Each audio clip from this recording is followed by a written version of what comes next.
Did you know that in the past year, the number of Hallyu fans increased in India 54 times, making it the 6th largest K-pop market in the world? The number of K-pop fans in India rose from 270,000 in 2020 to over 15 million in 2021, according to Facebook Analytics. I'm Rifa Deka, and in today's episode of Decoded, we are going to discuss how the K-pop waves swept through northeast of India. For months. Village of Assam. In the 75th Independence Day.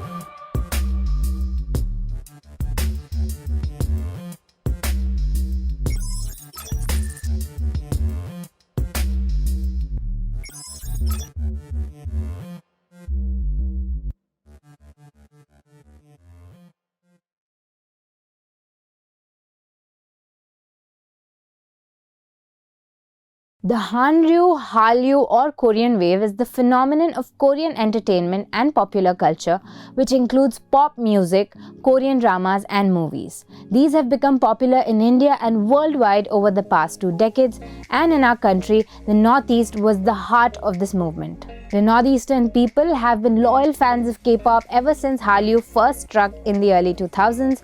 Other regions of India probably had their first interaction with the K-pop after Psy's extremely popular Gangnam Style, which gained popularity across the globe. Whether it is folk, rock and roll, jazz or hip-hop, the northeast of India has welcomed all kinds of music from across the globe with its arms wide open, but K-pop music, hands down, is the prime source of entertainment for most teenagers and young adults in the region today.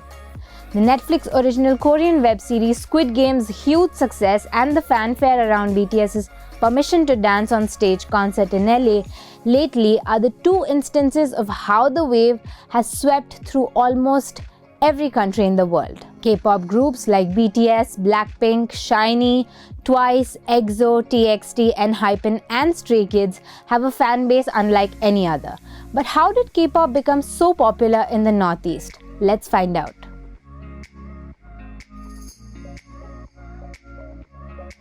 The answer to what led to this inclination and extreme fascination with K-pop culture lies in the ban imposed on Hindi films and TV channels by local Manipuri militant outfit, the Revolutionary People's Front, in the year 2000.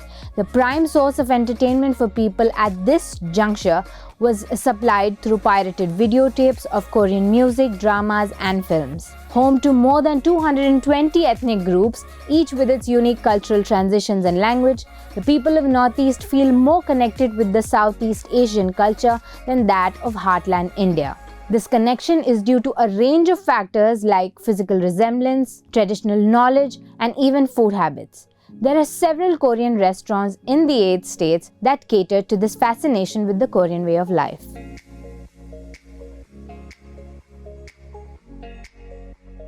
People from India's northeast have long complained of racial discrimination in the rest of the country.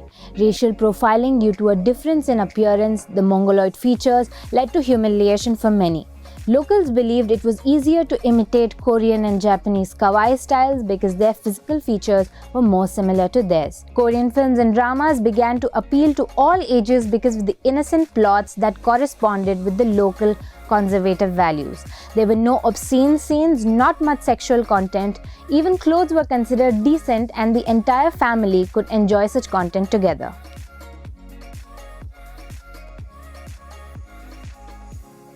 States like Manipur and Nagaland have been marred by insurgency for long, with armed outfits waging war against the state, resulting in recurring and debilitating economic blockades and bans. In the year 2000, a powerful local group, the Revolutionary People's Front, ordered a ban on Hindi films and channels to stamp out Indianization. Young teens would sit transfixed every time Korean soap operas like The Heirs, Boys Over Flowers and Barbie made it to their television screens. They would sit down and scribble a few Korean words from time to time, like Saranghae to Annyeonghaseyo.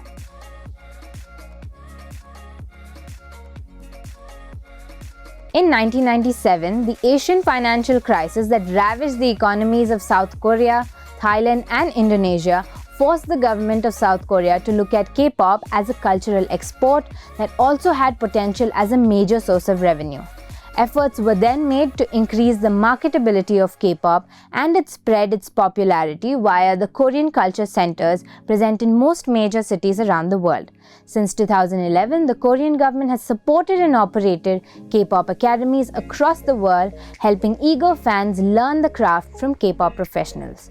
Today, South Korean culture exports are popular not just in India, but in most of Asia, including Mongolia, China, Taiwan, and Vietnam. According to PricewaterhouseCoopers, PwC, the global market share of the South Korean entertainment and media industry ranked 7th in the world a decade ago in 2012 with a $45.1 billion revenue. From 2015 to 2020, Netflix spent $700 million on Korean entertainment to include partnerships with Studio Dragon and CJ Entertainment, and in 2021, Netflix will spend a whopping $500 million on Korean movies and TV series.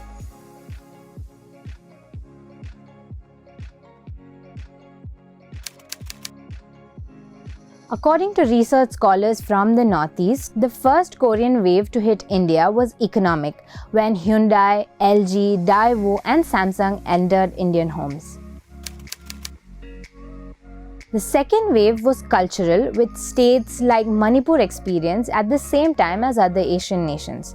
The key factor that influenced the popularity of the Korean wave was the cultural proximity of Korean and Manipuri societies in terms of both being Mongoloid stock, both societies being based on clan communities. The similarity in religious structures, philosophy of traditional music, and dance and folk games also helped create ripples of the Hallyu wave across the Northeast region. Imitation was not just for the young. Copying Korean hairstyles became common. Posters of Korean actors Rain, Lee Min-ho, Kim Bum, and others would be plastered on walls in Manipur.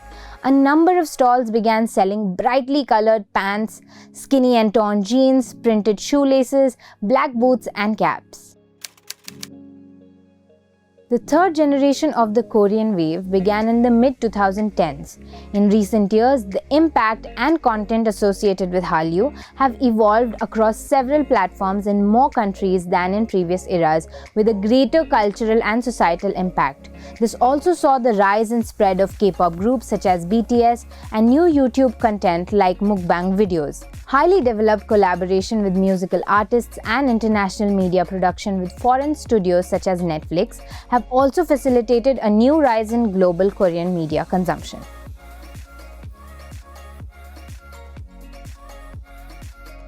India's Look East policy opened the Indo-Myanmar border, which facilitated trade between Manipur and Myanmar. This led to smuggling of pirated video cassettes and DVDs, and the influence soon spilled over to other northeastern states. Everyone living in Manipur, Nagaland, Mizoram, Meghalaya, and Sikkim is mesmerized by Korean films. In some tribal parts of the region, Korean films and dramas are dubbed into the local dialects. Within just a few hours of release of a Korean movie, it would be available in the local markets. Most DVDs videos were smuggled from Myanmar through Manipur's border town of Moreh.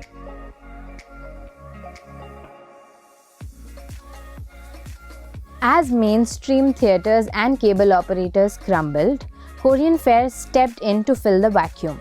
First, Arirang TV, a 24-hour English-language network based in Seoul, set the scene, followed by Korea's KBS World that ushered in dramas later, and before people knew it, the streets of Manipur were swamped with pirated Korean DVDs. Although the ban on Indian fare was withdrawn, Manipur continues to remain in the thrall of Korea. There was a time when even mannequins would wear wigs styled after Korean stars, and youngsters still have Korean names on their social media profiles. And this appeal of K-pop came with its concept of fresh and colorful youthfulness with a certain amount of innocence that was lost in music industries across the globe.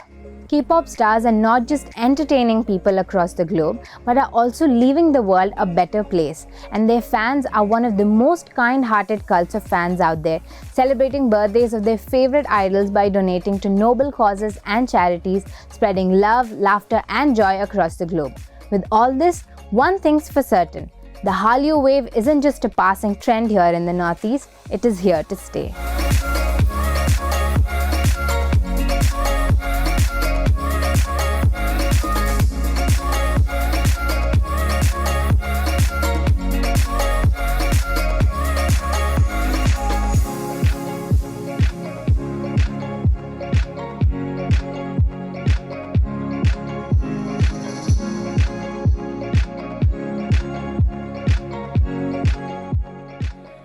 forget to like, share, and subscribe to EastMojo. For any queries, put them down in the comments section below and press on the bell icon for notifications.